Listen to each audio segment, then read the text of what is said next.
ve başka bizning qarindoshlarimiz hammasi hozir o'zlarininki nihoyatda xatarlik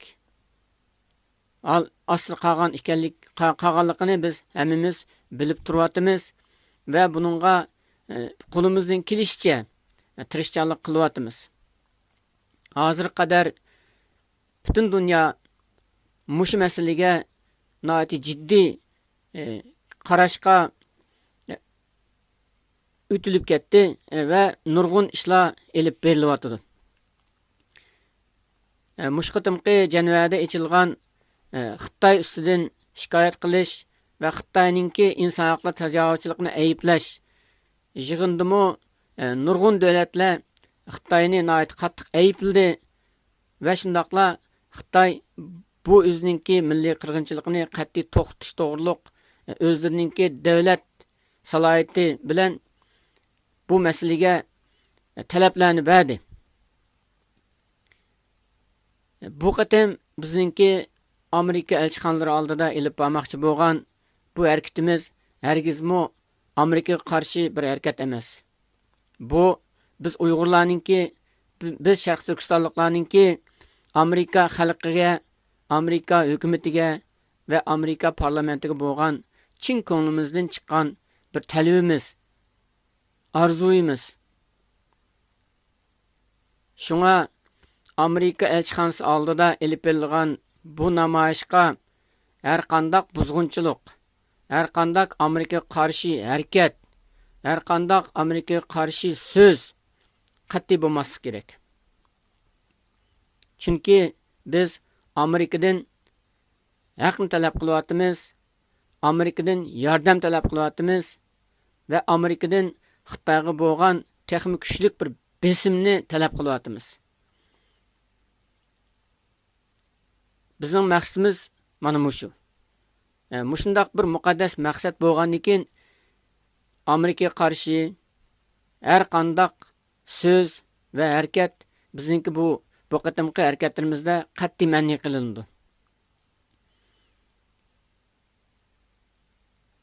Biz diqqat qilishimiz kerakki, Xitoyninki chet eldagi jasus organlari, Xitoyning aramizga kirgizayotgan jasuslari ve qo'lchimoqlari cho'qim bu harakatga kuchining berishicha buzg'unchilik qiladi.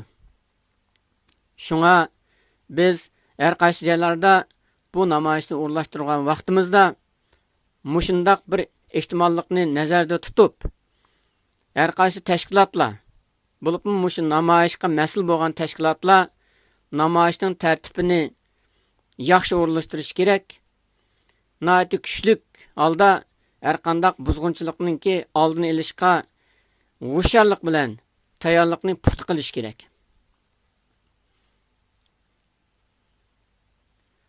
Shunga men bütün Sharq Turkistonlik qarindoshlarimizni bu qatim 11-ayning 13-kuni Amerika elchixonasi oldir elib berilgan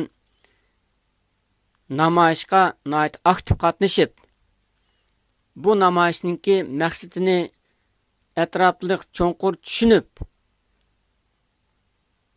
mushu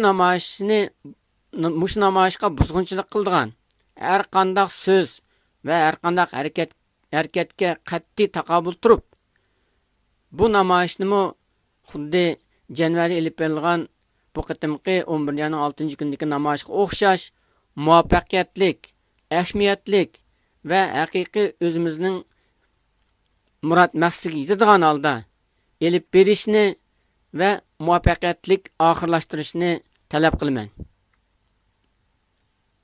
Assalomu alaykum ve rahmatulloh ve barakatuhu. Hammalarga yana bir qatim Yaponiyaning poytaxti Tokiodan o'tliq salom. Anlıqlarga ve köygünlərə chin ko'nglimdan rahmat aytaman. Xo'sh emsa.